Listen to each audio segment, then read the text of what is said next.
মাঝে মাঝে আল্লাহ আমাদেরকে দুঃখ কষ্ট দিয়ে পরীক্ষা করতে চান, এগুলো আমাদের জন্য খারাপ নয়। এই দুঃখ কষ্ট বিপদ আমাদের কোমরকে সোজা করে, আমাদের পায়ের মাটিকে শক্ত করে, চিল্লায় বলেন ঠিক কিনা? প্রতিকূল পরিবেশে কিভাবে বাঁচতে হয় এই দুঃখ কষ্ট আমাদেরকে শিখায়। এজন্য মুমিন বান্দার বৈশিষ্ট্য হচ্ছে দুঃখ কষ্ট বেদনা জ্বালা এগুলোতে সে আপসেট হয় না, সে হাল ছেড়ে দেয় না, সে ভরসা রাখে একজনের উপর, চিল্লায় বলতে হবে তিনি কে?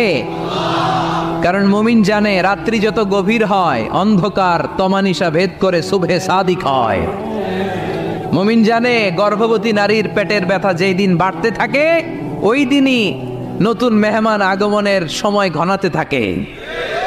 মুমিন জানে তার জীবনে দুঃখ কষ্ট বিপদ যত বাড়তে থাকে সুখের দিন কাছে আসতে থাকে। এজন্য মুমিনের হারাবার কিছু নেই। ইন্না মাআল উসরি ইউসরা, ইন্না মাআল উসরি ইউসরা। নবী হে, কষ্টের পরেই আছে আনন্দ, দুঃখের পরেই আছে সুখ। আপনি সমস্যায় পড়েছেন, ওই সমস্যার সমাধানও আছে না নাই? এই পৃথিবীতে এমন কোন সমস্যা আছে যেটা সমাধান নাই? কথা বলেন। সমস্যা তৈরি করেছে কে? আবার সমাধানও দিয়েছে কে?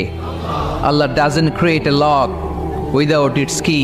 আল্লাহ কখনো চাবি না বানাইয়া ওইটার তালা বানায় নাই। কথা কন। তালাও যেহেতু আছে ওই তালার চাবিও বানিয়েছে কে? মা আনজালাল্লাহু দান ইল্লা আনজালাল্লাহু লাহু শিফা।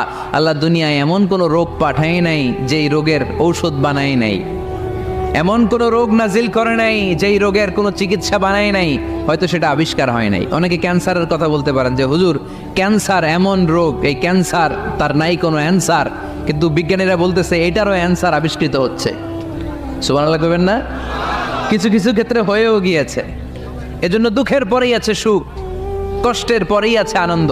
এই দুনিয়াটাই এরকম, কষ্টের পরই আনন্দ। দেখবেন তারাবির নামাজ 20 রাকাত পড়তে কষ্ট লাগে না?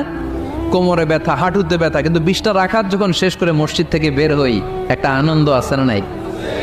কষ্ট করে পরীক্ষার জন্য প্রিপারেশন নিলেন আপনি কয়েক মাস, কিন্তু ফলাফল যখন ভালো হয় তখন একটা আনন্দ আছে না নাই? সারাদিন রোজা রাখলেন রমজানে, কি কষ্ট, তৃষ্ণায় গলা ফেটে যায়, কিন্তু ইফতারির সময় যখন রুহ আফজা শরবতটা খাই কেমন লাগে? একটা আনন্দ আছে না নাই? এজন্য আল্লাহ বললেন فإن مع العسر يسرا إن مع العسر يسرا। ও নবী, কষ্টের দিন মক্কায় অল্প কিছু দিন, মদিনাতে আনন্দের দিন অপেক্ষা করছে। আমাদের জীবনে যে দুঃখ কষ্ট আসে আমরা ধৈর্য ধরবো, তাওয়াক্কুল করবো একজনের উপর, তিনি কে? কারণ আমরা বিশ্বাস করি কষ্টের